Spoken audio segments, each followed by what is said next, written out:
you ever thought of doing business in Tunisia? It is one of the most business-friendly locations in the Mediterranean region. Over 3,300 foreign companies have set up in Tunisia, ranking the country as one of the major industrial exporters to Europe from the southern shore of the Mediterranean. Today, thanks to its huge potential, Tunisia is more than ever ready for business. It is a very safe part of the world. Huge amounts of qualified and competitive human resources is available, coupled with an outstanding entrepreneurial spirit. It offers foreign businesses great opportunities, thanks to its new economic vision, Tunisia 2020. We look forward to your participation at the Tunisia Investment Forum 2017, which will be a great occasion to learn about recent developments and seize the myriad of business opportunities in different sectors. It will bring together high-level participants, including government representatives, large and SMEs, together with delegates from economic and financial organizations.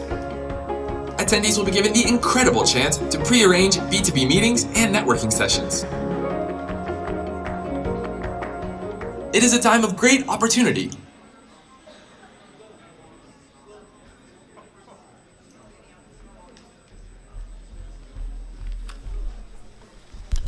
Bonjour à toutes et à tous et bienvenue à tout le monde. Merci pour votre attente. Nous attendons l'arrivée de son Excellence, Monsieur le Ministre de l'Industrie et des PME d'un instant à l'autre. On va, en attendant, commencer notre panel qui parle aujourd'hui de l'intégration de la Tunisie dans les chaînes de valeur mondiales. Nous avons le plaisir et l'honneur de recevoir pour discuter de ce sujet un ensemble d'économistes et d'experts internationaux et qui représentent également plusieurs organisations internationales qui font des études très concrètes sur la région, sur la Tunisie et sur ses chaînes de valeur. Donc à ma droite, Madame Isabelle Joumard, qui est économiste senior du département économique de l'OCDE. Ensuite, Monsieur Jad Salhab est expert de la Banque mondiale en charge du secteur privé et qui travaille en Tunisie depuis bientôt 6 ans sur plein de secteurs et plein de sujets. Ensuite, Madame Lilia Heshem Naas, qui est directrice Bureau Afrique du Nord de la Commission économique des Nations Unies pour l'Afrique. Monsieur Fabricio Conicella, directeur général du Technoparc Bio Industry de Turin et expert en clusterisation, également actif en Tunisie dans l'écosystème depuis 2007 sur plein de clusters et également beaucoup de technopoles. Et enfin, Madame Sarah Masmoudi, qui est directrice générale des laboratoires Teriac, un laboratoire pharmaceutique actif sur l'Afrique et le Moyen-Orient, peut-être? Non, l'Afrique. Bon. Voilà, avant de céder la parole à nos différents hôtes d'aujourd'hui, je voulais faire une courte introduction, en tout cas du sujet. Les chaînes de valeur mondiales, comme vous le savez aujourd'hui avec la mondialisation, nous avons pour un même produit, un même service, plusieurs parties qui peuvent être traitées dans des pays différents. La Tunisie, depuis les années 70, en tout cas, a commencé cette démarche d'investissement et d'introduction dans les chaînes de valeur mondiales. Nous arrivons aujourd'hui à 30% de notre PIB en exportation. Il y a à peu près 30 milliards de dinars d'exportation tunisienne vers le monde, dont 20 milliards de dinars qui sont dans le secteur offshore. Ce secteur offshore où les marchandises rentrent en Tunisie, sont transformées, sont travaillées et sont réexportées. Il totalise aujourd'hui 12 milliards d'importations pour 20 milliards d'exportations. C'est à peu près 40% de valeur ajoutée en offshore. Il y a sans doute beaucoup d'autres choses à faire sur la partie onshore, mais la Tunisie existe et existe avec du volume dans les chaînes de valeur mondiale. Alors comment ça s'est passé historiquement? Dans les années 70-80, nous avons vu l'apparition du secteur textile et habillement. C'est aujourd'hui 250 000 emplois en Tunisie. C'est un secteur qui existe depuis 40 à 50 ans. C'est énormément de stratification et de sédimentation de savoir, de compétences, d'infrastructures, de structures d'éducation. Et donc c'est un secteur qui est très mature et sur lequel, quand un investisseur vient, il trouve un écosystème existant. Ensuite, dans les années 90-2000, la Tunisie à développer les IME, les industries mécaniques et électroniques. Aujourd'hui, on totalise 150 000 emplois dans ce secteur et plus de la moitié des exportations sont sur les IME. C'est également un secteur sur lequel il y a 30 ans d'existence, donc ce n'est pas 5 ou 10 ans, c'est 30 ans d'administration, 30 ans de technoparc, 30 ans de développement des compétences. Certains des acteurs tunisiens sont même allés acquérir des acteurs internationaux sur ce sujet-là. Dans les années 2000 à 2010, on a vu apparaître les services de l'offshoring, donc tout ce qui est technologie de l'information, tout ce qui est services à distance. Et donc c'est la troisième génération d'introduction aux chaînes de valeur mondiales. Et sur ce secteur, on a aujourd'hui naturellement 50 000 emplois, sans qu'il y ait énormément, en tout cas, de travail de fait. En tout cas, c'est un développement naturel de 50 000 emplois à très très haute valeur ajoutée. Dans les années post-révolution, la Tunisie va de plus en plus dans la valeur ajoutée. On parle aujourd'hui de secteur de la santé, du tourisme de santé, de la pharma, on parle de digital. Donc ce sont sans doute les secteurs qui vont, dans quelques années, devenir en fait des mastodontes de l'emploi en Tunisie. Et aujourd'hui, il y a un certain nombre d'indicateurs qui démontrent en tout cas cette tendance. Le magazine Forbes a classé Tunis comme 7e ville mondiale où il faut créer sa start-up. C'est quand même 7e dans le monde. Tunis est l'une des villes les plus paisibles et les plus safe d'Afrique. Aujourd'hui, malgré la révolution, c'est quand même un pays qui est très sécurisé, la Tunisie. Le Global City Award a classé Tunis leader mondial des grandes villes émergentes en termes d'efficacité des coûts. Et oui, la Tunisie a perdu énormément, en tout cas, de points sur le rapport dinar-dollar, mais ceci renforce énormément sa compétitivité et améliore les business plans pour un investisseur. Le Bloomberg Innovation 2016 classe la Tunisie, en tout cas met la Tunisie dans l'un des pays où la recherche est le plus développée dans les pays arabes et africains. Donc il y a une concentration de chercheurs qui est très très importante en Tunisie et c'est la première économie innovante d'Afrique. Ce sont des indicateurs par des organismes indépendants et qui mettent en avant en tout cas la compétitivité de la Tunisie. Enfin, le Global Competitiveness Report de 2017 met la Tunisie première en coût du personnel en Afrique du Nord, ce qui démontre encore une fois l'attractivité de la Tunisie comme destination d'investissement. À ma droite, directement, Madame Joumar a conduit au sein de l'OCDE une étude sur le positionnement de la Tunisie dans les chaînes de valeur mondiales et va nous donner une vision macroéconomique sur cette partie-là.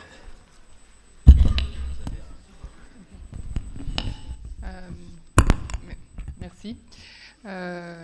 Merci aussi à tous les participants. Je suis très heureuse effectivement de présenter la vision de l'OCDE sur le positionnement de la Tunisie dans les chaînes de valeur mondiales. Et pour cela, je vais m'aider d'un PowerPoint pour pouvoir un petit peu mettre en valeur la position de la Tunisie. J'attends que voilà. Donc on peut passer... La première chose que j'ai envie de dire, c'est que on est ici un forum sur l'investissement. Je commence sur l'investissement direct étranger. Donc, si vous regardez le premier panel en haut, vous voyez les flux d'investissement direct étranger en rouge et la Tunisie.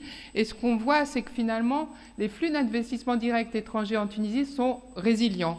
Il y a eu effectivement une augmentation très nette à la fin des années 2000, qui correspond à une vague de privatisation, mais aussi à des flux financiers dans tous les pays émergents. Mais après cette espèce de bulle, on revient à un niveau qui est relativement élevé si on compare avec d'autres pays similaires, le Maroc, l'Algérie, mais même la Pologne. Ce qui me semble très intéressant, c'est le deuxième panel où on n'est plus en termes de flux, mais on est en termes de stock, le stock d'investissement direct étranger. Donc voilà. Et là, on voit que la Tunisie est complètement à droite, c'est-à-dire que parmi les pays émergents, donc c'est tous les pays qui sont à droite, c'est en Tunisie que le stock d'investissement direct étranger est le plus élevé en pourcentage du PIB, ce qui montre bien effectivement la question de l'attractivité de la Tunisie. Alors, ça se reflète, comme on l'a déjà dit, par un taux d'ouverture mesuré par le taux d'exportation en valeur qui est relativement élevé si on fait des comparaisons internationales. Vous voyez que la Tunisie est très semblable à ce niveau-là avec le Portugal, qui est donc aussi un pays membre de l'OCDE. La grande critique qu'on fait sur ce type de chiffres en valeur des exportations, c'est quid de la valeur ajoutée? Est-ce que la Tunisie réellement participe, amène de la valeur ajoutée? Et donc je vais vous le montrer dans une slide suivante. À l'OCDE, on a développé des indicateurs qu'on appelle Trade in Value Added, qui mesurent la participation de chaque pays dans les chaînes de valeur mondiale en termes de valeur ajoutée. Donc vous voyez que la Tunisie, qui est donc partiellement en rouge, est parmi les pays de l'OCDE. La Tunisie, bien sûr, n'est pas un pays de l'OCDE, pas encore, mais si on la compare aux pays de l'OCDE et à d'autres pays émergents, la Tunisie a un taux de participation élevé autant en amont qu'en aval. Donc elle utilise des intrants étrangers pour produire des exportations, mais on retrouve aussi beaucoup de valeur ajoutée de la Tunisie dans les exportations des pays partenaires. Et ça me semble important de le noter. Donc vous voyez des pays que vous ne pourrez peut-être pas identifier, mais sur la gauche, on trouve la Turquie et le Maroc. Donc la Tunisie participe plus que la Turquie et le Maroc. Et vous pouvez comparer aussi la Tunisie au Portugal, qui est juste à côté. Donc encore une fois, on retrouve finalement un positionnement de la Tunisie très proche de celui du Portugal. Là, on parlait du volume des exportations.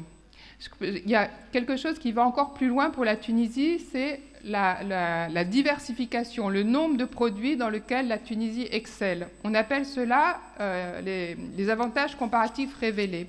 Ce graphique montre le nombre de produits, effectivement, dans lesquels la Tunisie excelle. Et ce qu'on montre ici, c'est que la Tunisie, finalement, par rapport aux économies émergentes comme le Maroc, le Chili, l'Algérie, la Tunisie a plus de produits pour lesquels elle excelle. Donc ça, c'est le côté diversification. Maintenant, il y a un autre aspect, c'est la question de la complexité. Quel type de produit? Et ce qu'on a observé en Tunisie, là, je vous montre le degré de complexité entre 2 années, 2000 et 2015. Je pense que c'est difficile à lire, mais ce qu'on constate, c'est que entre 2000 et 2015, la Tunisie est passée de produits assez peu complexes à des produits complexes supérieurs, dans la moyenne supérieure. Elle le fait plus même que des pays comme le Maroc, l'Indonésie et le Chili qui sont présents sur le graphique plus sur la droite.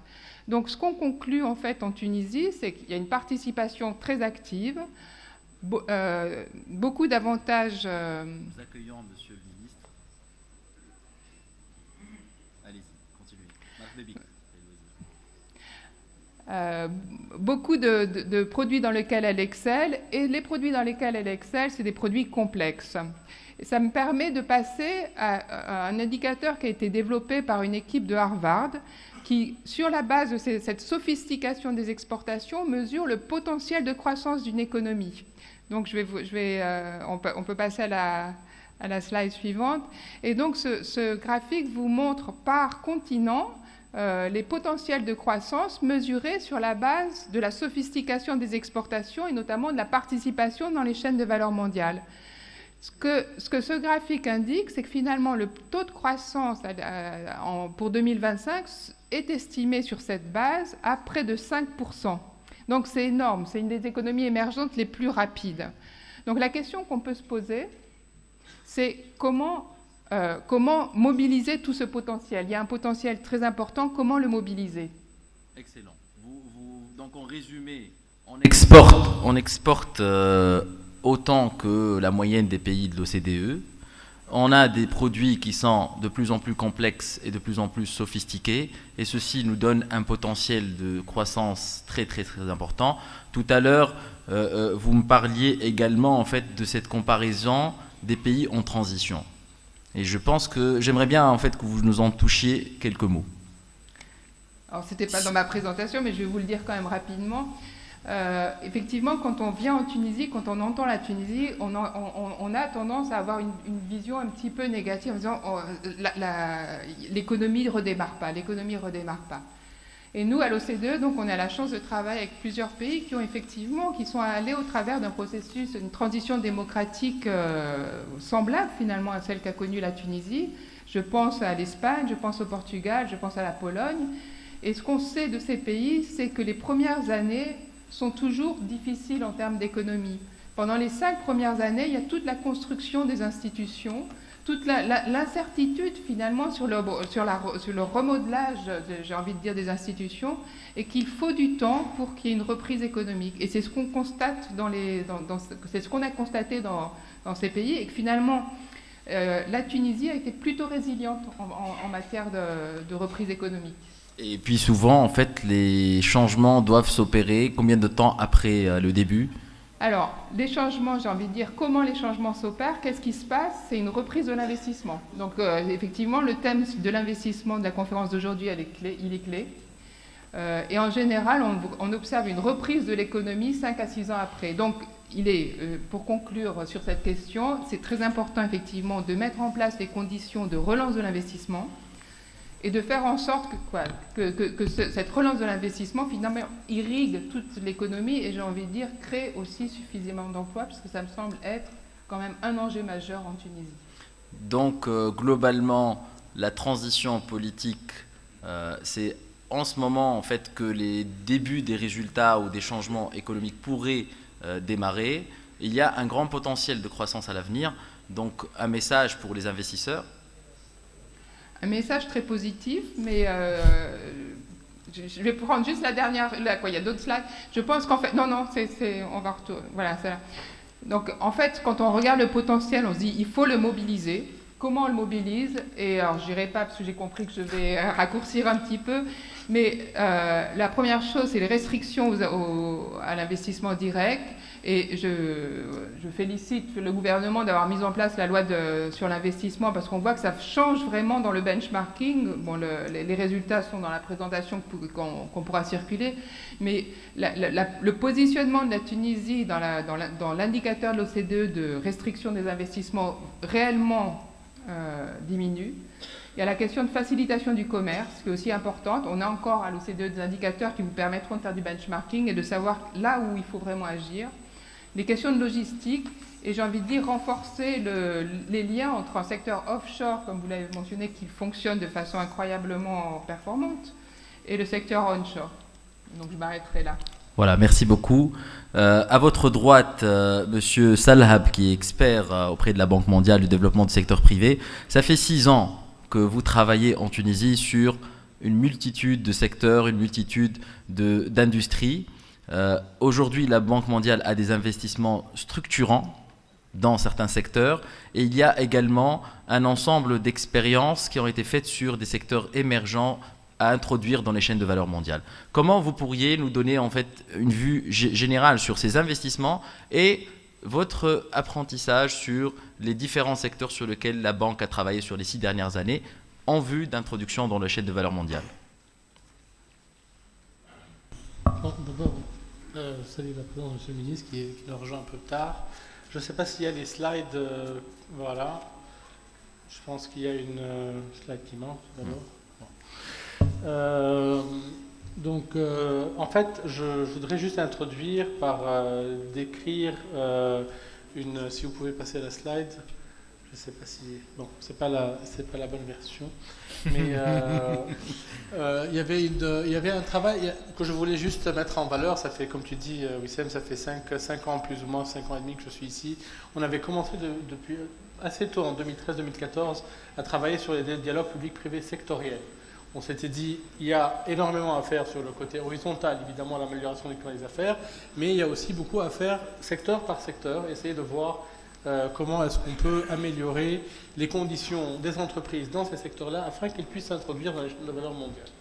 Et on avait pris 4 secteurs pilotes. À l'époque, on avait pris le textile, le pharma, les services IT et l'électronique.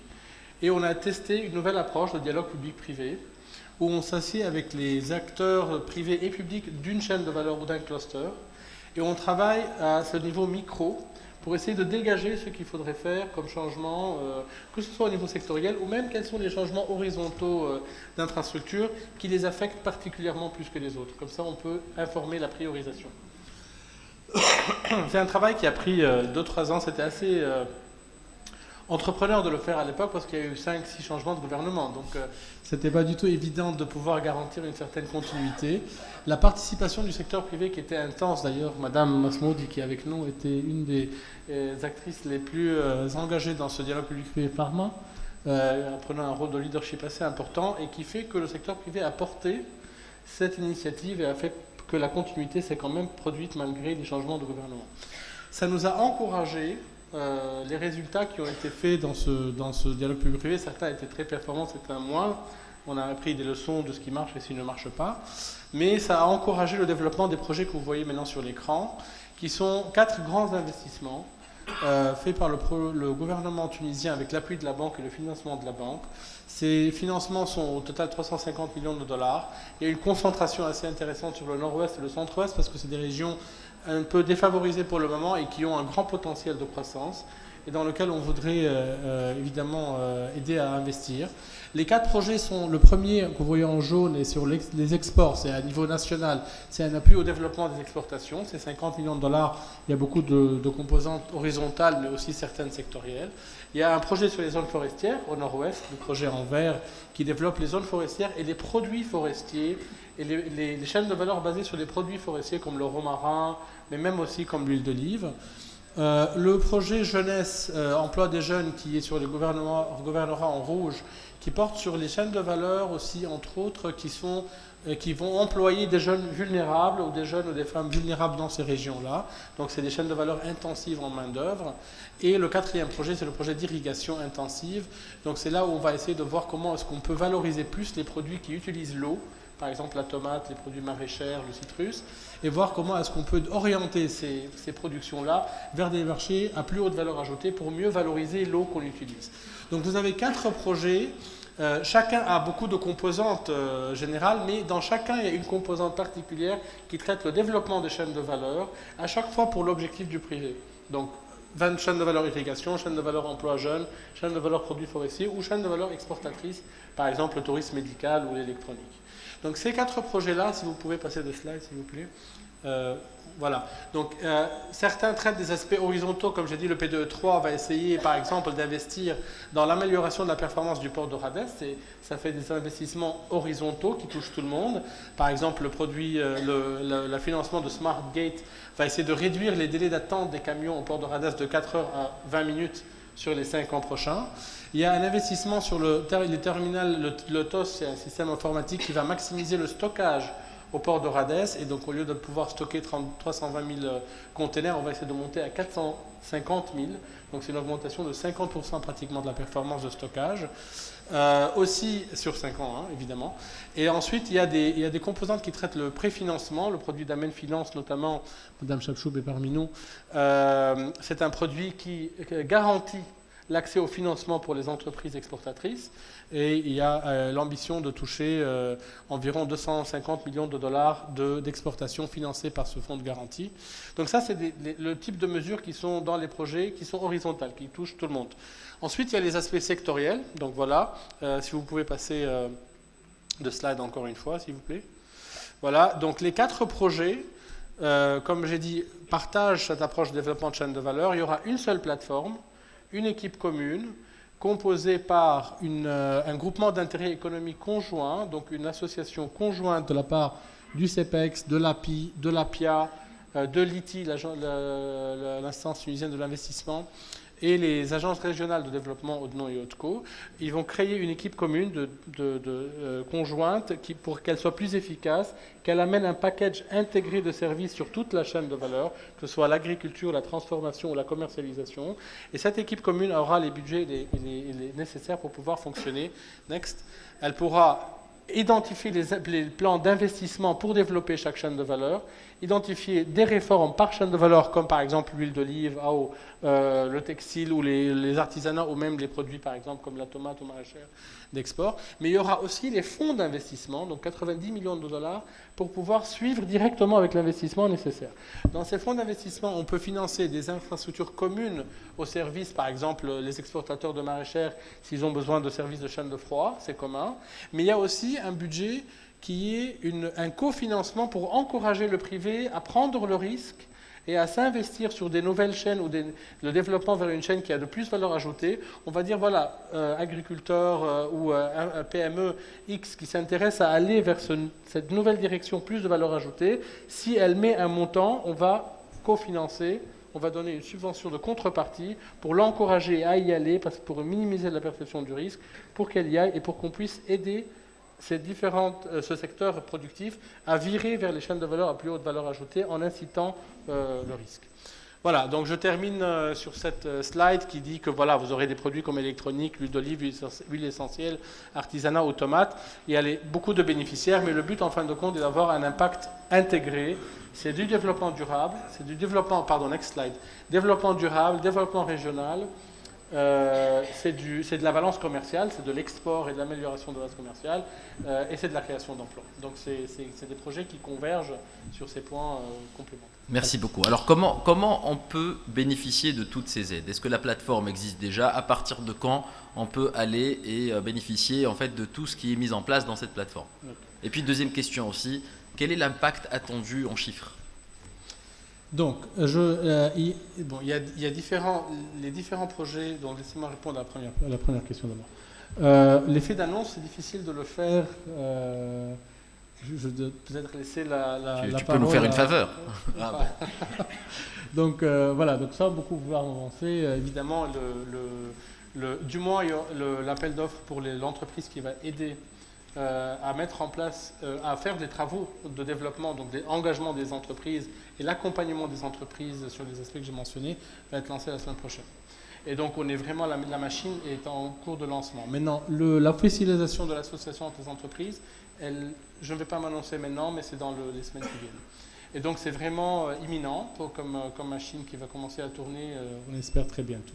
L'impact est varié, ça dépend, et on a des chiffres très spécifiques, comme vous avez vu, donc je ne voudrais pas mettre tous les projets dans un même impact, mais un impact assez structurel, aussi bien sur l'emploi dans certains cas, les chaînes qui sont intensives en emploi, et là, elles ont des indicateurs d'emploi qui sont importants. Par contre, il y a d'autres chaînes qui sont plus axées, par exemple, sur le montant d'exportation. On va essayer de toucher 750 millions d'exportations dans les années prochaines. Par exemple, chaque projet a des mesures un peu différentes, donc je ne vais pas les résumer tous maintenant. Ok, merci beaucoup. Peut-être que Monsieur le Ministre nous en parlera à la fin quand il fera le speech de clôture. Monsieur Fabrizio Conicella, vous avez une longue expérience, en tout cas de gestion de technoparcs à l'international, mais vous avez également travaillé énormément en Tunisie pour le développement des technopoles et avec un certain nombre d'universitaires. Quelque chose qui m'a marqué quand je vous ai parlé la première fois, vous m'aviez dit, et quand j'arrive en Tunisie, je me sens chez moi.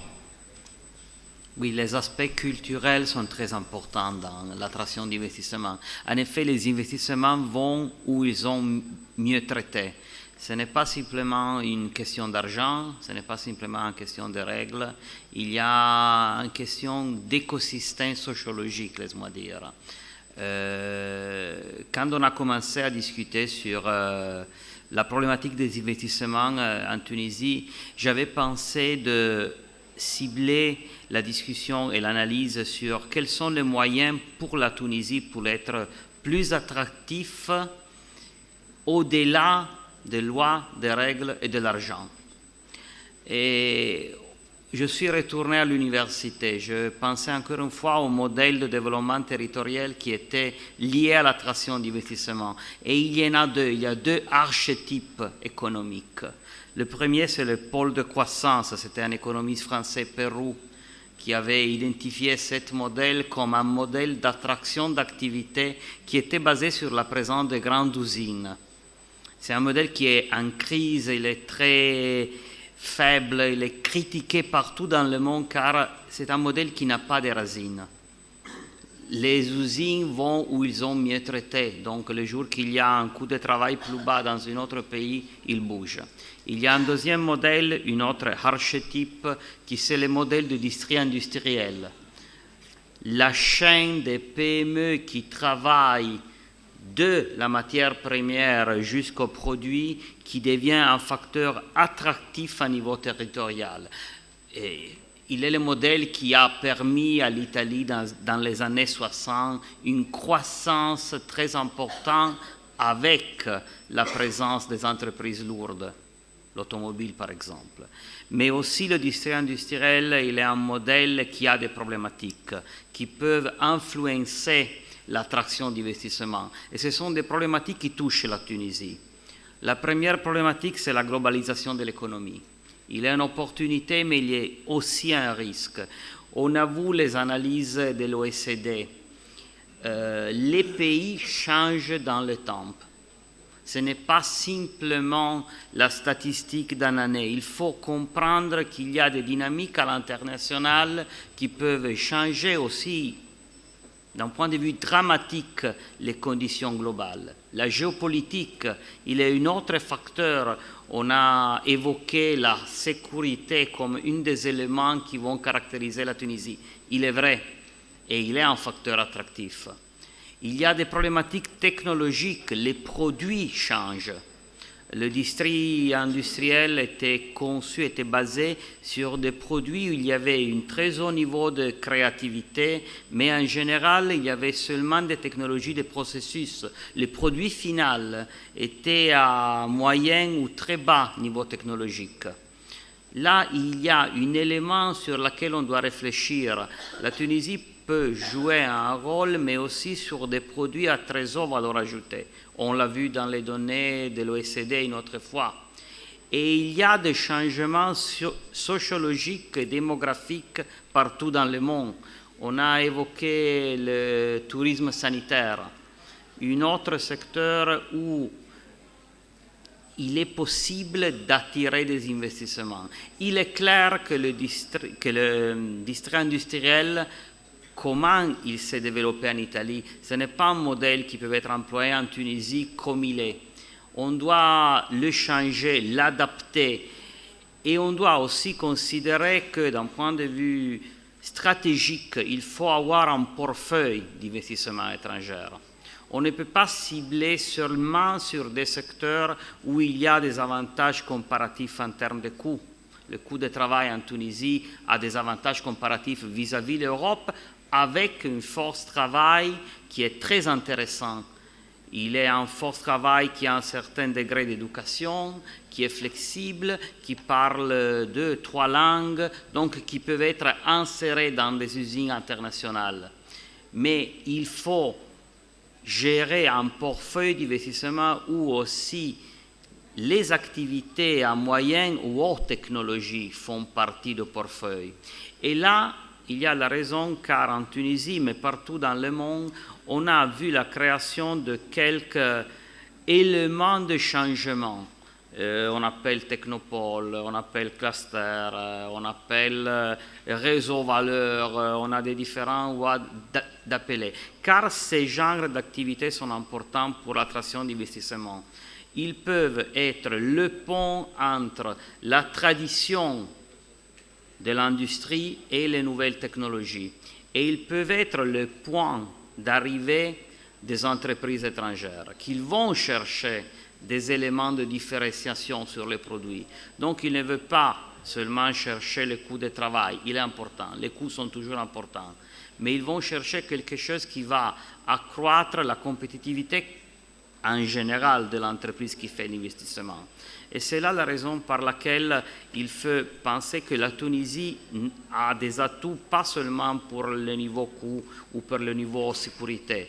La Tunisie a des atouts car d'un point de vue culturel, il a des liens historiques qui vont baisser le degré de risque avec les entreprises européennes, avec l'Europe, avec les pays qui sont plus anciens d'un point de vue de développement industriel.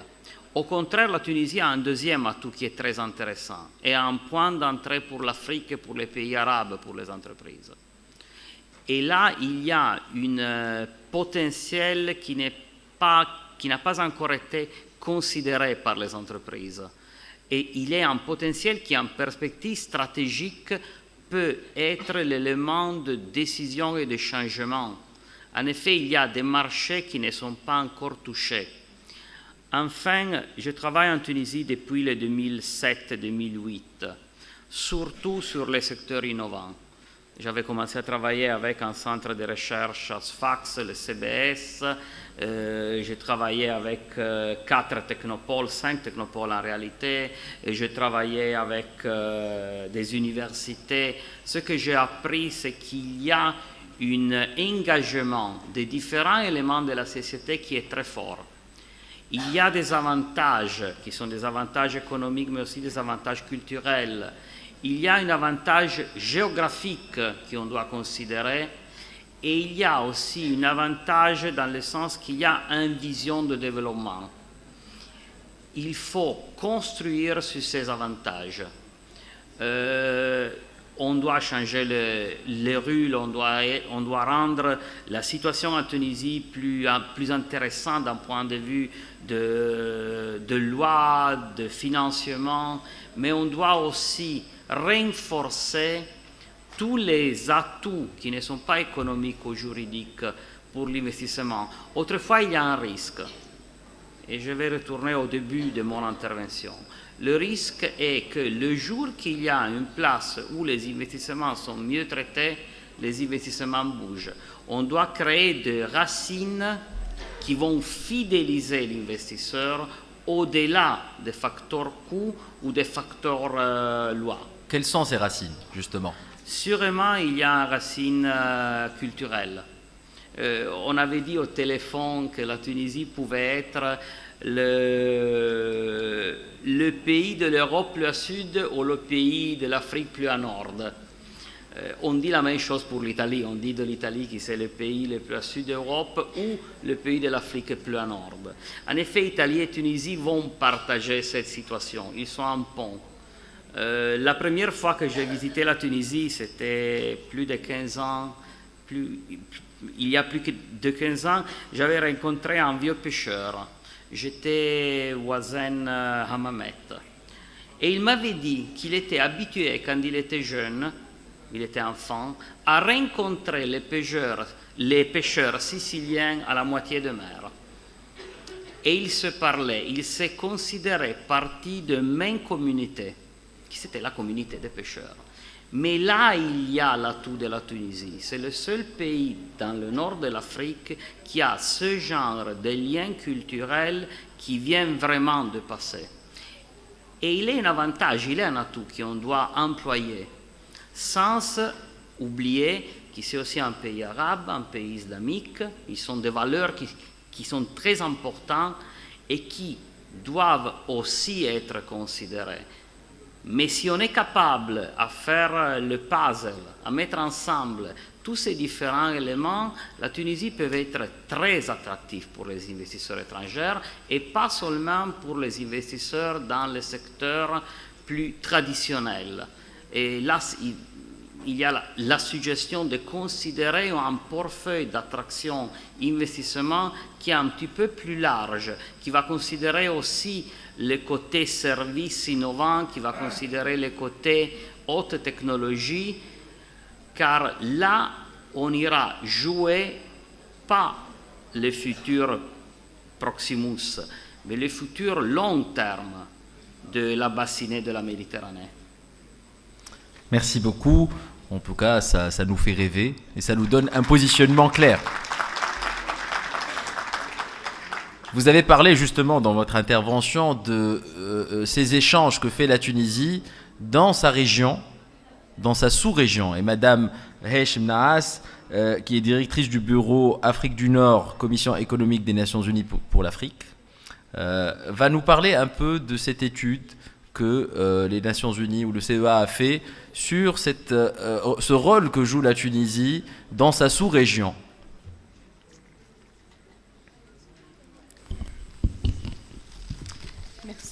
Merci Wissem. Bonjour Monsieur le Ministre. Bonjour à tout le monde. Avant de commencer, je voudrais juste dire que c'est un honneur pour moi d'être parmi vous aujourd'hui pour représenter la Commission économique pour l'Afrique. Il y a beaucoup de gens qui me connaissent ici faisant partie du Centre du commerce international et donc je dois vous avouer que je viens juste de rejoindre la Commission économique pour l'Afrique au début du mois d'octobre. Donc ça fait à peine un mois et je suis déjà là pour représenter cette organisation. En effet, Wissem, nous, en tant que Commission économique pour l'Afrique, et moi personnellement, en dirigeant le bureau Afrique du Nord, on s'intéresse au développement, au développement au niveau sous-régional, parce qu'on croit que l'intégration régionale, elle aide à l'amélioration des relations économiques entre les pays et elle peut contribuer à la transformation structurelle au niveau de l'espace régional.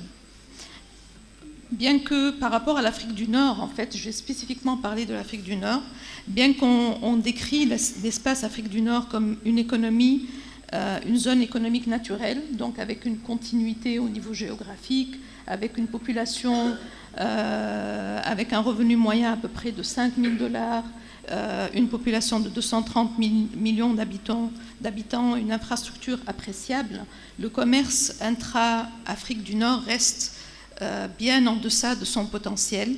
Il atteint à peine 5% des échanges entre les pays de l'Afrique du Nord.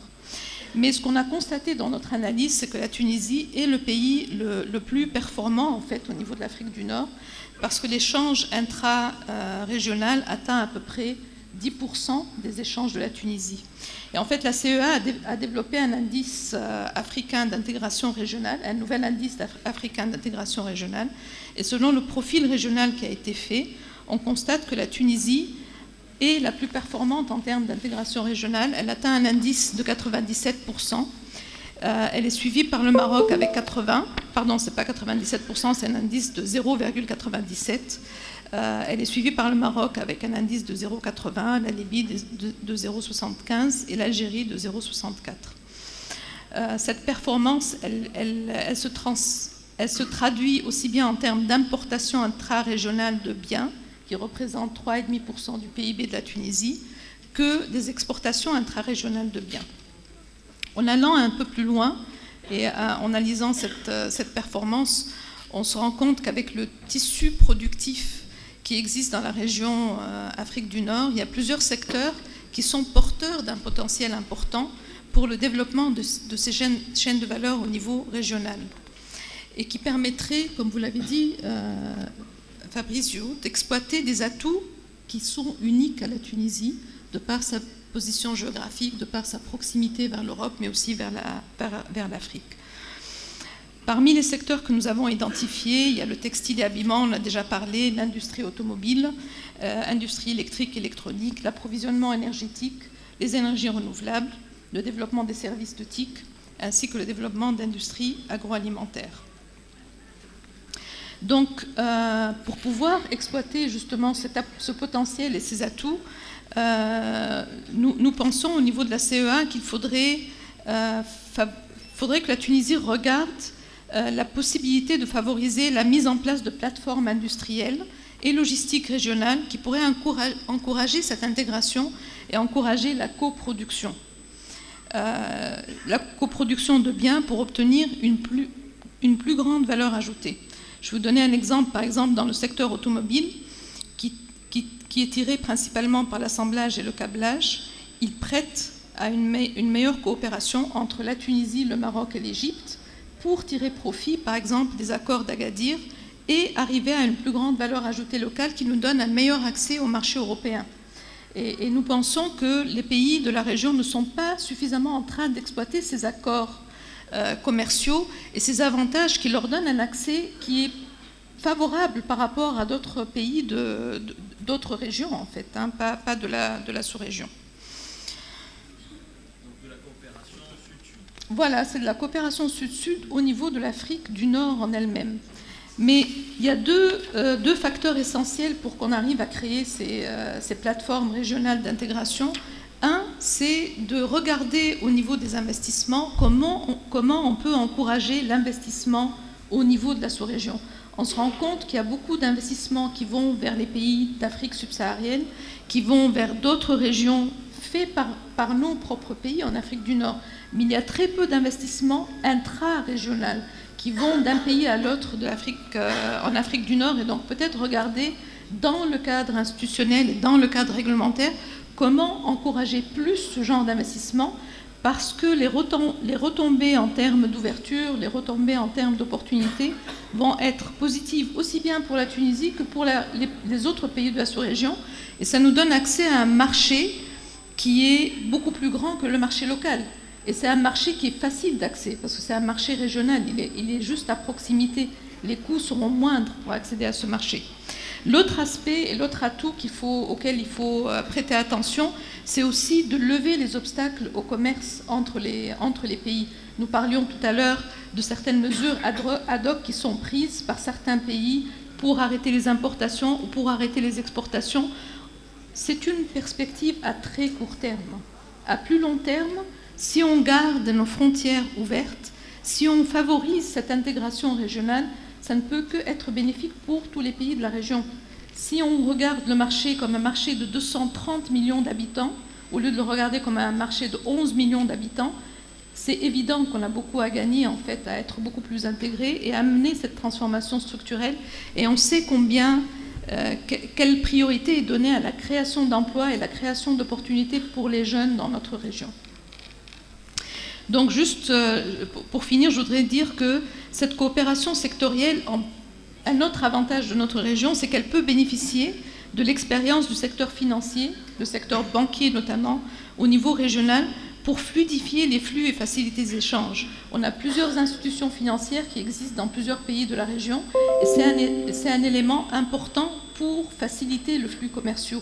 On sait, par exemple, que par rapport à d'autres régions, c'est très difficile d'avoir des garanties de paiement ou des assurances contre des risques particuliers commerciaux, alors que ces instruments existent déjà dans notre région. Donc c'est un atout supplémentaire pour promouvoir et aider à favoriser ce commerce intra-régional. Juste un dernier mot par rapport au travail de la CEA, parce que je voudrais quand même dire quelque chose par rapport à la Commission économique pour l'Afrique. Ce que je viens de dire est basé sur une étude assez générale et globale sur les chaînes de valeur en Afrique du Nord, mais en fait on continue ce travail et on va aller un peu plus en détail en regardant des cartographies sectorielles, et donc cela va nous permettre de sortir un diagnostic des principaux obstacles, mais surtout de développer un plan d'action régional qui pourrait être adopté par les différents pays et qui serait actionnable, facile à mettre en œuvre. Et dans ce cadre, on est en train de considérer 12 secteurs. Ce que je viens de citer tout à l'heure, plus le tourisme, le secteur bancaire, l'aéronautique et les industries pharmaceutiques et l'agroalimentaire, les huiles essentielles. Cette étude, elle sera finalisée en 2017 et j'espère qu'on aura l'occasion de venir la présenter et de pouvoir convaincre les institutions pour adopter justement ces plans d'action et aider à les mettre en œuvre pour favoriser ce développement au niveau régional. Merci beaucoup. Je vous remercie. Madame Sarah Masmoudi, vous êtes directrice générale d'une entreprise qui travaille sur un secteur à haute valeur ajoutée, le secteur pharmaceutique, qui a des liens avec l'Europe, qui travaille en Tunisie, qui se projette vers l'Afrique. Donc vous êtes un cas vivant d'investisseurs, en tout cas, qui travaillent dans cette intégration dans les chaînes de valeur mondiales, dans les secteurs à haute valeur ajoutée. Quelle est aujourd'hui votre expérience de ces quelques années, enfin beaucoup d'années en tout cas, de direction générale de Teriac? Je vous remercie. Alors, je ne sais pas si je suis aujourd'hui ici pour parler de l'industrie pharmaceutique ou si c'est parce que je suis une personne positive. Je suis une optimiste, mais pas béate, vraiment réaliste. Donc, je veux vraiment parler de quelque chose qui réussit et qui est le secteur de l'industrie pharmaceutique en général. Donc, parlons de Teriac. Teriac est une entreprise à capitaux privés tunisien et qui fait partie d'un groupe qui est spécialisé dans la santé, qui est le groupe Kilani. Nos modèles d'exportation et d'investissement. Donc, en ce qui concerne nos modèles de fonctionnement, aujourd'hui, nous avons 2 sites en Tunisie, sur 2 gouvernorats, dont l'un est en zone dite défavorisée ou en développement. Nous avons aussi une usine à Douala, au Cameroun, donc suite à l'acquisition de la société Sinpharm en 2015. Nous fabriquons donc nos génériques que nous vendons en Tunisie et que nous exportons principalement en Libye et en Afrique subsaharienne. Nous avons aussi une fabrication pour le compte d'un laboratoire suisse, pour lequel nous fabriquons les produits qui les distribuent à son tour de nouveau sur ces marchés d'Afrique et du Moyen-Orient. Nous fabriquons sous licence pour pas mal de partenaires européens notamment, et avec certains d'entre eux, nous avons même des accords de réexportation. C'est le cas de Novartis, d'Abbott et de d'Ipsen. Nous avons aussi mis en place une forme d'activité d'export triangulaire avec notre entité Sinpharm au Cameroun. Donc nous avons développé un process d'exportation de produits semi-finis, de médicaments en semi-finis vers le Cameroun qui vont être finis localement. Nous avons aussi développé de l'export connexe avec, pour nos fournisseurs en Tunisie qui exportent donc des étuis encore vers le Cameroun. Et puis nous avons entrepris d'enregistrer les médicaments pour lesquels nous avions des AMM au Cameroun, cette fois, par exemple, en Côte d'Ivoire. Donc, nous essayons de trouver les plus belles opportunités à chaque fois. Je pense que le secteur de l'industrie pharmaceutique va connaître un énorme boom dans les années à venir parce que les atouts sont indéniables. Wissem, vous aviez parlé tout à l'heure donc de la dévaluation du dinar. Je le constate, c'est une réelle opportunité pour nous pour améliorer nos marges à l'export. Et cela nous a poussé, en tant qu'opérateurs, à aller chercher de meilleurs prix de matières premières, ce qui est assez possible et assez facile quand on parle de matières premières pharmaceutiques, puisque ce marché est très dynamique à l'international, à chaque fois qu'on augmente les quantités, mais pas uniquement. Il y a aussi une fiscalité favorable pour l'industrie pharmaceutique et une fiscalité, on le sait tous, très favorable à l'exportation. Et il semble que la loi de finances qui est décriée donne encore un tout petit peu plus d'avantages pour l'exportation. On verra ce qu'il va en ressortir en temps voulu, mais pour l'instant, c'est ce qui est annoncé. Évidemment, les coûts de fabrication, oui. En tout cas, en tant que fabricant, on a des points très positifs. Voilà. Les coûts de fabrication, donc évidemment, c'est de facto et de façon mécanique quelque chose qui met la Tunisie dans une position très favorable, notamment au niveau du bassin méditerranéen. Il y a aussi un point qui est très important dans notre secteur, c'est que je pense que nous n'avons pas eu une locomotive du secteur public pour développer l'exportation de médicaments. Je pense que cette initiative privée, elle est très importante et on l'a vu se déployer à partir des années 2012-2013 de façon très active vers l'Afrique subsaharienne notamment et vers la Libye, puisque la Libye considère que les AMM obtenus en Tunisie sont automatiquement obtenus en Libye. Et donc aujourd'hui, en 2017, on voit qu'il y a cette prise de conscience effective et réelle du secteur public pour le développement des exportations. Et donc aujourd'hui, nous, on arrive au bon moment avec notamment les ouvertures de lignes aériennes vers l'Afrique subsaharienne. On en a 2-3 par an depuis ces 2-3 dernières années, ce qui est très positif. Autre point très important, c'est la réforme du secteur de l'industrie pharmaceutique. Et je suis très heureuse que Jade en ait parlé parce que c'est une initiative qui est puissante. Elle a été très puissante. Elle a survécu à 3 ou 4 gouvernements.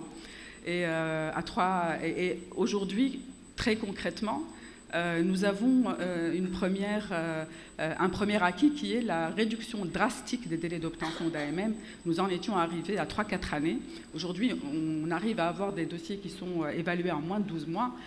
Et ceci, comme vous le savez, est important puisque l'AMM, c'est le sésame pour la commercialisation et pour l'exportation. Donc plus vite on a des AMM, plus vite on va exporter. Les autorisations de mise sur le marché. Voilà. Et par ailleurs, les textes aussi évoluent assez favorablement puisqu'on sait qu'il y a en préparation et même en phase finale de nouvelles directives pour abolir toute limite pour ce qui est de la sous-traitance entre acteurs tunisiens. Il y a également des textes qui vont apporter de la souplesse selon certaines formes d'exportation qui étaient jusque-là difficiles quand je parle de médicaments. Il y a aussi autre chose qui est très important pour nous, c'est la création du cluster de l'industrie pharmaceutique et qui, cette fois, va rassembler le secteur privé et les institutions. Donc c'est une initiative aujourd'hui de 6 industriels pharmaceutiques tunisiens. Nous avons avec nous la Technopole Sidi Tebet, dont le président est votre ami, vous m'aviez dit ça, Fabrizio, l'Institut Pasteur, la faculté de pharmacie de Tunisie, enfin de Monastir, donc en Tunisie, l'INRAP ainsi que d'autres institutions. Donc, nous l'avons baptisé PharmaIN et je vais avoir le privilège de le présider. Et ceci arrive dans un contexte où tous les projets collaboratifs sont très encouragés en Tunisie. Et il y a beaucoup d'écoute au niveau des autorités. Donc, on l'a noté lorsque nous l'avions annoncé donc le 29 septembre dernier, en présence de Monsieur le ministre d'ailleurs. Et en ce qui nous concerne à Teriac, nous avons déjà commencé un projet très important et très intéressant. Donc je ne pense pas que je dévoile un secret, mais cela me plairait que cette initiative arrive à terme. Donc nous sommes sur un projet de recherche avec l'Institut Pasteur et avec la Technopole de Sidi Thebet pour le développement d'un projet en biotechnologie. Et je pense que ce type de développement va faire florès en Tunisie dans les années à venir, parce que même si nos coûts de fabrication vont être favorables, ceux de la recherche vont l'être encore plus. Vont l'être encore plus d'abord parce que, d'une manière générale, évidemment, le contexte s'y prête, il y a des cadres réglementaires qui se sont mis en place, mais aujourd'hui, nous avons des compétences qui sont là et on n'est même plus à démontrer ces compétences. Donc, ceci fait partie de l'acquis, donc c'est à nous de capitaliser là-dessus. Il y a d'autres possibilités aussi de développer l'activité autour du pharmaceutique en Tunisie, et là, réellement, pour cela, on aura besoin vraiment de faire la mise au point nécessaire sur la logistique et sur certains textes réglementaires avec nos autorités de tutelle. Je voudrais parler là des plateformes de distribution. Les plateformes de distribution qui sont un modèle extrêmement réussi en France et certaines plateformes de distribution sont aujourd'hui devenues des entreprises japonaises. Donc elles s'installent en France et puis elles ont des filiales en Afrique subsaharienne. Moi, je pense que la Tunisie a tout intérêt à développer ce type de plateforme à condition de mettre la réglementation qu'il faut. Enfin, je voudrais parler de l'investissement. Alors, dans le secteur de l'industrie pharmaceutique, après 2011, on est passé de 25 unités de fabrication de médicaments à 35. Donc je ne pense pas que ceci reflète une ambiance morose dans le cadre de l'investissement. Donc les opérateurs locaux ont également, ceux qui existaient déjà, ont continué d'investir, ont continué à faire des extensions, à fabriquer de nouvelles formes galéniques. Il y a eu ce type d'investissement à l'étranger. Donc nous avons commencé au Cameroun en 2015. Un autre opérateur a également investi et a acheté une usine au Sénégal. Mais au-delà de cela, cela fait bien longtemps que des entreprises multinationales comme Sanofi ou Pfizer ou Pierre Fabre ont choisi de s'installer en Tunisie, soit en propre ou en s'associant à l'État, pour ce qui est de cette première expérience. Ensuite est venu Recordati et Hekma également, qui ont carrément acheté des entreprises en Tunisie. Et puis finalement, entre cette année et l'année dernière, nous avons vu deux acteurs majeurs de l'industrie pharmaceutique tunisienne, qui sont Médis et Unimed. Ils ont ouvert leur capital à des investisseurs, à des fonds d'investissement étrangers. Donc je pense que ceci décrit une dynamique extrêmement vivante et forte en faveur d'un fort développement de l'industrie pharmaceutique en Tunisie. Et c'est pour ça que je pense que le meilleur est à venir. Voilà. Merci beaucoup.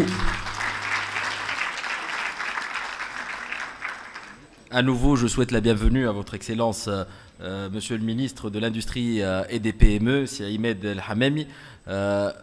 Initialement, il était prévu que vous ouvriez cette conférence, mais vous allez avoir le plaisir de clôturer les débats après avoir entendu les différentes interventions assez intéressantes et assez concrètes des différents intervenants. Que fait l'État aujourd'hui depuis la Révolution pour améliorer l'intégration de la Tunisie dans les chaînes de valeur? On sait qu'il y a énormément de rotation dans les ministères. Comment, en fait, depuis la Révolution, quelles sont les nouvelles briques qui ont été ajoutées à l'économie tunisienne afin de mieux l'intégrer dans les chaînes de valeur internationales? Et qu'est-ce qui fait de la Tunisie également un endroit unique où il faut investir?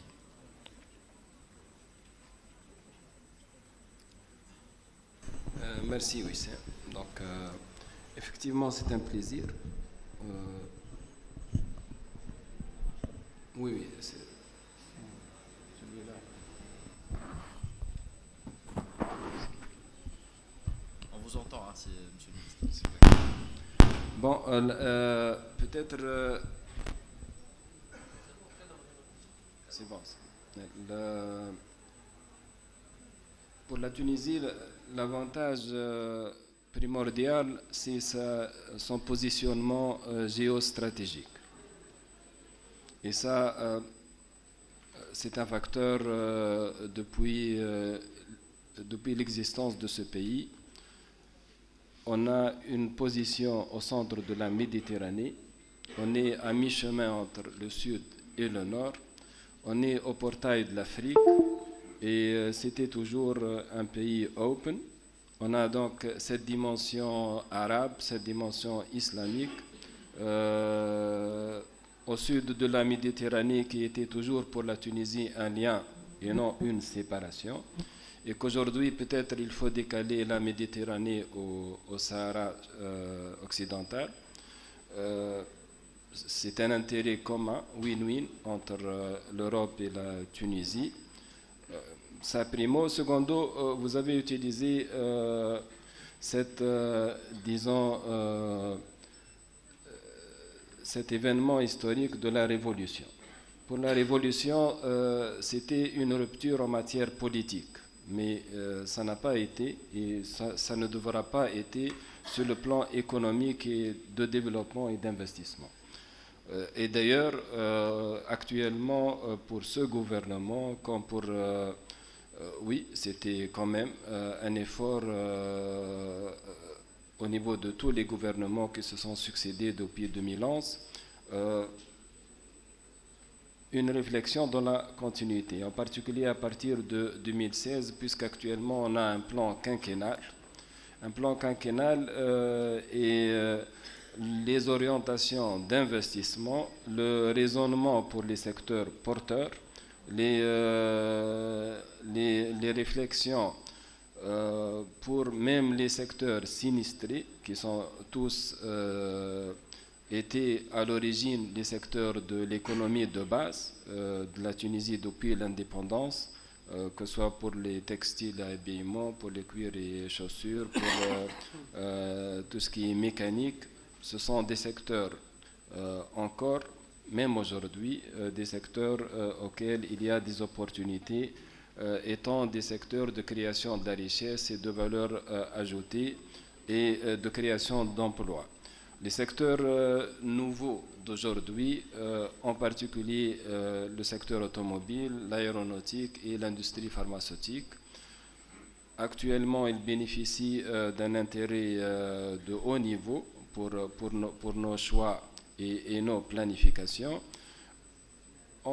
Les réflexions s'étalent aussi pour les secteurs d'avenir et c'est ainsi que tout ce qui est offshoring, tout ce qui est freelance, tout ce qui est positionnement de la digitalisation de la Tunisie dans les priorités du gouvernement, avoir la priorité des priorités, l'investissement, l'export, l'innovation. Donc la révolution 2011 n'a pas été et ne doit pas être une rupture en la matière, puisque nos points forts, ce sont l'union avec le Maghreb, la convention Agadir, c'est-à-dire le partenariat avec l'Europe. Ceci, c'est avant la Révolution. Après la Révolution, aujourd'hui, c'est le COMESA, le CEDEAO, et donc c'est ça la continuité. Et l'orientation Afrique, c'était... lors des premières années après la Révolution, c'était politique, avec l'intelligence et l'approche prospective du leader Bourguiba. Maintenant, c'est économique. C'est économique dans la dernière décennie. C'était l'export pour l'Afrique. Aujourd'hui, c'est l'investissement à l'Afrique. Et c'est le TIF, je salue M. Jaloul Ayed, président, qui était toujours dynamique en Afrique, qui avait toujours cette approche prospective, et qu'aujourd'hui, à la 6e édition de TIF, nous nous trouvons dans une démarche et dans une dynamique en synergie, en cohérence absolue avec Tunisia 2020, et c'est la continuité. Donc, que ce soit pour ce gouvernement, pour les gouvernements à venir, la Tunisie sera toujours open. La Tunisie sera toujours fidèle à ses partenaires, à ses amis, aux bailleurs de fonds qui étaient toujours là et qui seront toujours ici. C'est très important de signaler cette approche des pays de l'Afrique du Nord selon la classification du BAD. C'est très important de signaler les aspects culturels au niveau de la Méditerranée. Nous avons nos points forts, nous avons nos succès, c'est notre capital humain. Il faut pérenniser, continuer et capitaliser tout cela. Et personnellement, je suis comme Madame Masmoudi optimiste. Comme plusieurs Tunisiens, je suis optimiste. Nous sommes fiers de notre histoire. Nous sommes fiers de ce que nous sommes en train de faire dans le cadre des sociétés libres, dans le cadre d'un régime républicain et dans le cadre d'une démocratie. On ne va pas céder contre le terrorisme, on ne va pas céder contre la corruption, on ne va pas céder contre la pauvreté, on ne va pas céder contre l'ignorance, on va continuer et l'avenir sera meilleur pour la Tunisie et pour toute la région. Merci. Merci beaucoup, Monsieur le Ministre. Donc avant de prendre 3 à 5 questions, parce qu'on me signale qu'on doit finir d'ici une dizaine de minutes, donc je ne sais pas s'il y a des gens qui prennent des questions, je vais juste résumer ce que j'ai compris de vos interventions. Donc Madame Jouma, vous nous dites que la Tunisie est comparable à des pays de l'OCDE en termes d'intégration dans les chaînes de valeur, qu'on a des produits de plus en plus sophistiqués, et ceci nous donne un potentiel important de croissance à l'avenir, et qu'en termes de transition, on est juste au bon moment pour faire la remontée dans la courbe en J. Donc c'est de très bonnes nouvelles, on va dire que c'est de l'optimisme pragmatique puisqu'il est appuyé par des études plus spécifiques. La Banque mondiale nous dit qu'il y a 350 millions de dollars qui vont être investis dans les 5 prochaines années sur des sujets transversaux qui nous intègrent dans les chaînes de valeur et qu'il y a plusieurs secteurs sur lesquels des démarches très sérieuses ont été faites entre secteurs public et secteur privé. Madame Masmoudi nous a confirmé que ces démarches-là dans le secteur pharmaceutique ont résisté à plusieurs changements de gouvernement. Donc malgré l'instabilité au niveau de l'exécutif, il y a quand même des choses qui arrivent à changer. Et aujourd'hui, dans ce secteur-là, on est arrivé à réduire les délais des autorisations de mise sur le marché. On est arrivé à soutenir les exportations. Il va y avoir la création de l'agence pour le médicament. Donc il y a un certain nombre de choses qui se font malgré cette situation politique. Monsieur Fabrizio nous a dit en fait que le monde bougeait énormément et que la Tunisie, au vu de tous ces changements qui existent dans le monde, devrait développer en tout cas son terreau à elle, et indépendamment en tout cas d'attirer des investisseurs juste pour les coûts qui peuvent en tout cas changer du jour au lendemain puisqu'ils trouveront des conditions plus favorables ailleurs. Et puis il nous a donné en tout cas une piste de positionnement en fait de ce pays qui est le premier pays au sud de l'Europe ou peut-être le premier pays au nord de l'Afrique. Et je pense que c'est vraiment en tout cas la position géopolitique ou géostratégique dont a parlé Siaïmed Hamemi qui appuie en tout cas cette continuité économique malgré les changements politiques et cette continuité économique dans le développement des différents secteurs en Tunisie. Madame Lilia nous a parlé aussi de l'importance de ce développement horizontal et la Tunisie est première en respect de ses engagements sur les ouvertures au niveau en tout cas de ses pays voisins. Donc voilà, on va prendre 3 à 5 questions si c'est possible. Donc s'il vous plaît, pour des contraintes de temps, vous vous présentez et vous posez la question à quelle personne? Monsieur ici, allez-y. Donc 1, 2, 3... Voilà, 5, c'est bon. De l'autre côté, il n'y a personne? Allez-y. Et s'il vous plaît, soyez bref et précis. Non, j'ai une petite question bref. Je m'appelle Khaled Ahrez, je suis le président de l'Observatoire de la place financière et de l'Association tunisienne pour la défense des actionnaires minoritaires, donc qui représente à peu près 40% de la masse monétaire qui est à la bourse. Donc on est en contact permanent avec les investisseurs. Donc j'ai une question peut-être à poser à Madame Lila. Vous savez, on est sur la place là depuis plus de 35 ans. Vous avez présenté un projet, une vision extraordinaire. On est arrivé pendant 30 ans sur votre vision. Vous ne pensez pas que ces obstacles politiques là qui font défaut, hein, est-ce que vous avez œuvré, vous, en tant que responsable d'Afrique du Nord, pour un peu, disons, casser ces obstacles? Vous savez très bien que la Tunisie a un grand obstacle, c'est la fermeture de la frontière donc algéro-marocaine. Vous savez très bien que nous dépensons énormément d'argent pour le transport. On aurait pu transporter nos marchandises via cette frontière. Donc cet échange, est-ce que vous avez une vision future sur cela? Merci beaucoup. On prend une deuxième question, merci beaucoup. Allez-y, monsieur. Merci. Habib Gharbi, GETAS Engineering. J'ai une question à Madame Isabelle. Okay. Bon, malheureusement, en Tunisie, il y a deux grands obstacles. Okay. Le secteur étatique qui pèse lourd et, pour être franc, les syndicats ouvriers. D'après votre expérience pour des pays comme le nôtre, okay, la Pologne, etc., okay, comment ces pays-là, on peut réussir le pari de développement et d'intégration internationale, okay, alors qu'ils ont les mêmes problèmes dans leur pays? Et merci. Merci beaucoup. On prend une troisième question, on a dit. Donc bon, allez, on va prendre 6. Allez-y, monsieur. Après, on prend les deux personnes là-bas. Je vois que le côté droit, en fait, ne fonctionne pas aujourd'hui. C'est le cerveau gauche qui fonctionne, ça va. À ma gauche. Bonjour, je m'appelle Abdeslam Damouni, je suis expert en aéronautique et je m'intéresse beaucoup à l'énergie propre. Je trouve que M. Fabricio a annoncé quelque chose dont il n'a pas complété. Et il s'agissait des nouvelles technologies. Les nouvelles technologies aux États-Unis, ça se monnaie. On appelle ça l'asset management.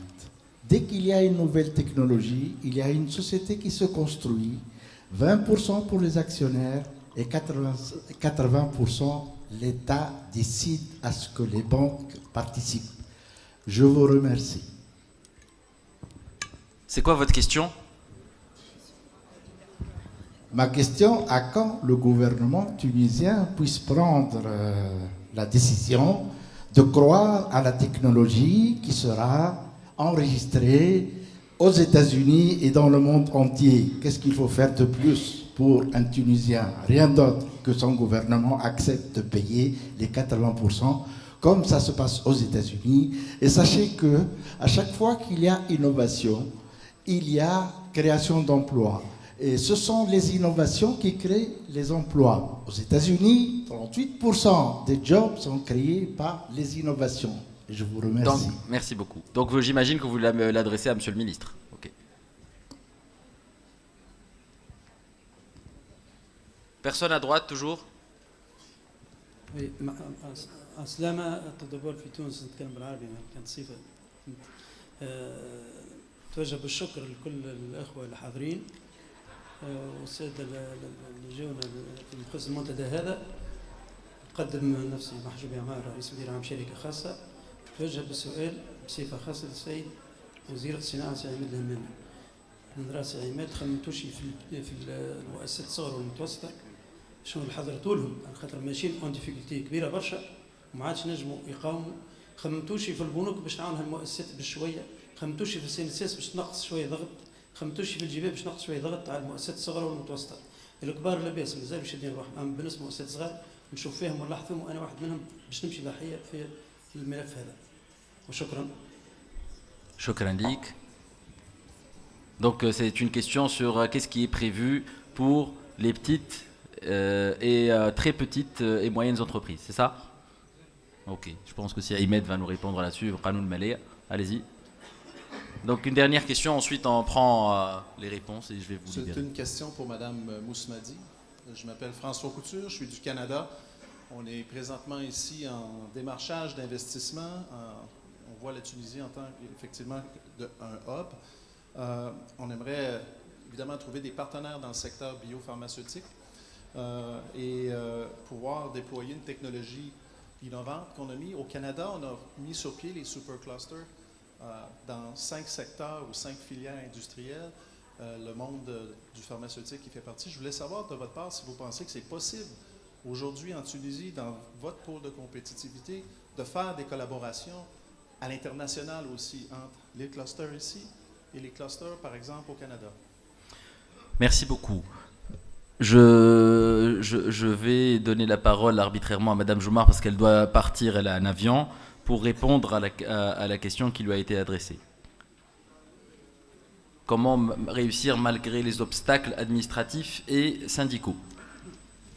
Ce que je comprends, c'est que vous parlez d'une économie en fait dominée par une classe de insiders, hein, les entreprises publiques en place et aussi des gens qui sont syndiqués, qui sont protégés par des syndicats.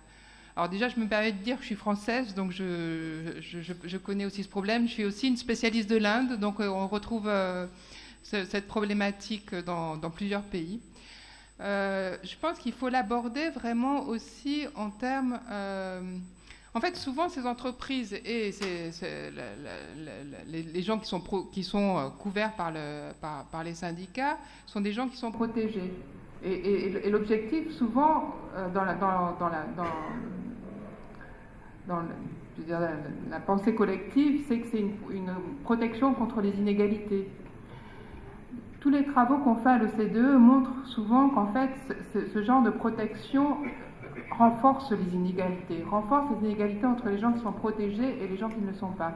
Si on prend la situation sur le marché du travail, souvent on voit que des règles qui peuvent être très strictes finalement conduisent à une segmentation du marché du travail avec de profondes inégalités entre des gens qui sont couverts par exemple par des contrats à durée indéterminée, d'autres qui sont couverts par des contrats à durée déterminée beaucoup plus flexibles, des gens qui ne sont pas couverts du tout parce qu'ils sont dans le secteur informel et des gens qui ne sont pas sur le marché du travail parce qu'ils sont au chômage.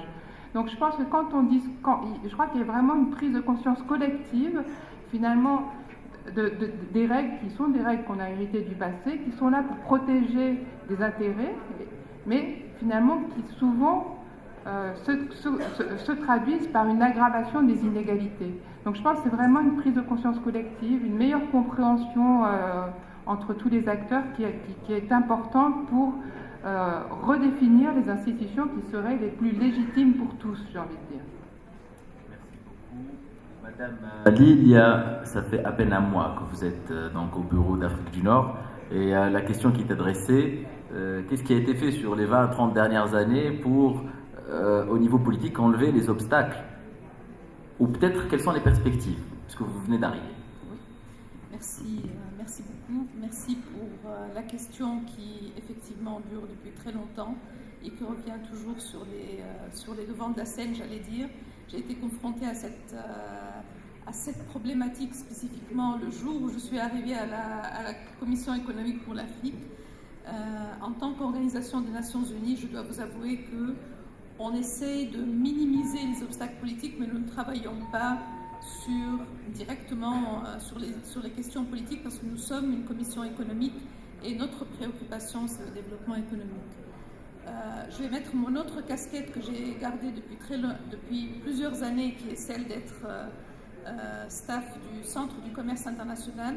Personnellement, je crois beaucoup à l'initiative privée pour réduire ce genre d'obstacles. Je pense que c'est le secteur privé qui devrait prendre l'initiative et qui devrait pousser pour réduire ces obstacles politiques. Ceci dit, il y a toujours des solutions. Et ce dont j'ai parlé, par exemple, c'est des ponts qui peuvent être construits entre certains pays, pas nécessairement les 5 pays. Ça peut être des ponts entre le Maroc et la Tunisie, ça peut être des ponts entre l'Algérie et la Tunisie, ça peut être la Libye et l'Algérie.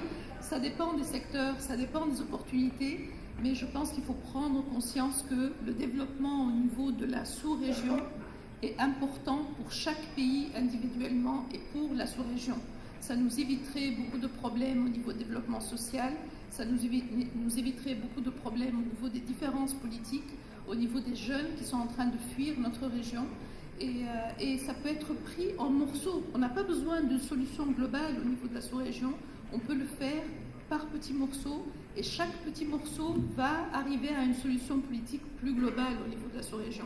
Et je pense qu'au jour d'aujourd'hui, on ne fait pas, personnellement, je pense qu'il n'y a pas assez d'efforts pour promouvoir cette économie sous-régionale. On regarde toujours ailleurs et on ne sait pas qu'à côté de nous, il y a un marché porteur. Je vais vous donner un exemple de mon emploi précédent. Nous avions, et nous avons toujours d'ailleurs en tant que CCI, un projet sur le textile. Et il y a une personne libyenne que j'ai rencontrée à Tunis qui m'a dit « La Libye importe des millions de dollars de vêtements de Dubaï, qui seraient produits la porte à côté en Tunisie.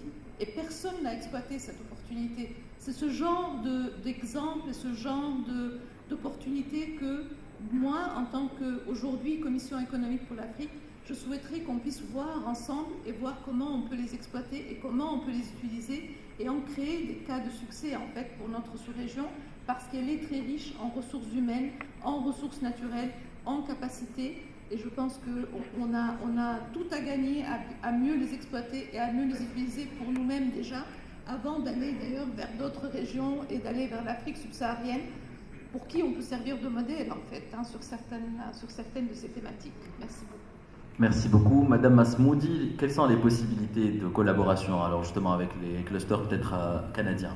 Alors le microphone n'était pas fonctionnel, mais j'avais déjà répondu, je dis c'est l'objectif. La création de structures comme celle-ci, c'est effectivement pour s'ouvrir à des projets collaboratifs, qu'ils soient Afrique-Canada ou alors Tunisie-Canada.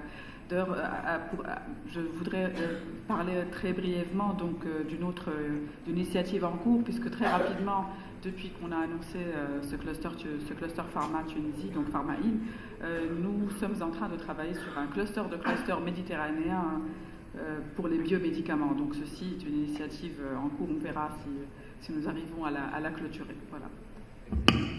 Sortie de la conférence, vous allez échanger vos contacts avec notre ami canadien pour d'éventuelles collaborations. Donc si à y mettre, Monsieur le Ministre, deux questions qui vous sont adressées. Que fait le gouvernement pour l'innovation et pour les TPE et PME? Merci. L'innovation, oui, et bienvenue, et tous les encouragements, et c'est matérialisé au code d'investissement, c'est matérialisé à la loi de finances, c'est matérialisé aussi au niveau des structures, les sous-tutelles du ministère d'Industrie, aussi du ministère d'Enseignement supérieur, au niveau des lignes de crédit, au niveau des encouragements, au niveau des fonds qui sont mis à la disposition de l'innovation et même de l'investissement local, du lancement de projets, d'appui aux entreprises. Il y a toujours le facteur innovation qui apparaît même au titre de l'agence de promotion de l'industrie et de l'innovation. C'est toujours le critère d'innovation qui est un critère déterminant et un bonus. Et puis on est ouvert à toute autre proposition de mécanisme qui permettra de capitaliser et d'investir dans l'innovation. Pour les PME, ça devient aussi une définition du département. Depuis le 11 septembre 2017, c'est le ministère de l'Industrie et des PME. Et derrière, il y a un message et il y a aussi des politiques. Au niveau de la finance, tout lancement de nouveaux projets sera exonéré de l'impôt durant 3 ans. On a un fonds de 400 millions de dinars durant 3 ans pour l'appui et la relance des PME. On est conscient que les PME sont les moteurs de croissance, les générateurs d'emplois. On est conscient que c'est plus que 90% du tissu industriel et que la majorité sont actuellement sinistrés. Et on est engagé. Et cela, ce n'est pas une question de département, c'est une priorité du gouvernement. On est engagé à la restructuration, à l'appui, à l'accompagnement, au coaching, à la formation à aider les PME à l'accès des marchés, à investir à l'étranger, à l'accès à la bourse. On a plusieurs mécanismes, l'amorçage, le pré-amorçage. On a tout un programme national qui va être annoncé dans les semaines à venir. Et puis, on sera toujours à l'écoute et on est toujours à votre disposition au ministère de l'Industrie et des PME. Merci beaucoup. Avant de finir, Monsieur le ministre va remettre des certificats de remerciement à nos chers hôtes, à nos chers invités qui sont venus de loin pour assister avec nous aujourd'hui. Donc, on vous remercie au nom de la Tunisie d'avoir fait le déplacement. Et puis, Sizied va conduire en fait cette partie-là. Alors bonjour, je vais demander à Monsieur le ministre de donner ces certificats de reconnaissance. Donc, ladies first, pour Madame Salah.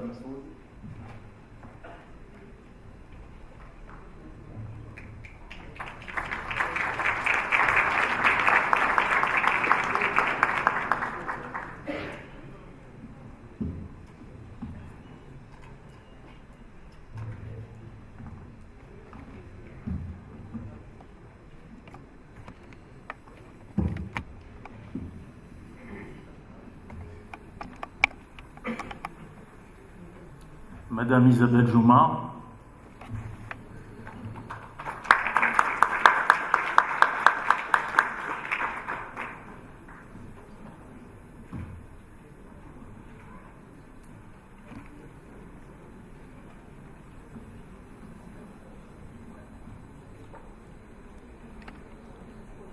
Madame Liliana Haas.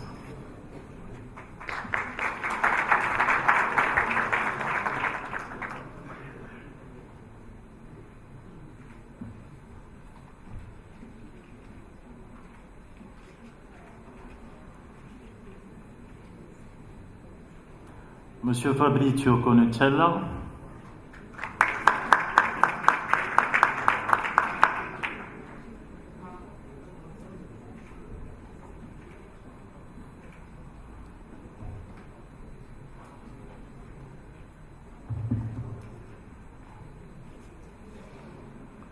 Monsieur Jad Salhab.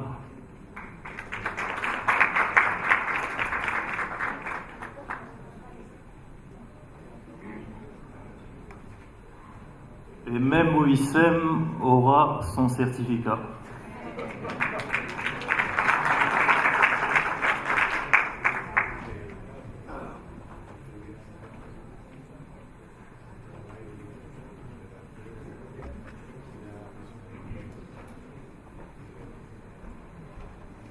Merci beaucoup. Je pense que la conférence touche à sa fin. Avant de vous inviter à vous joindre à la pause café, j'aimerais remercier tout le personnel de la FIPA et de l'administration tunisienne pour l'organisation et pour tout le professionnalisme des 2 derniers mois. Merci beaucoup.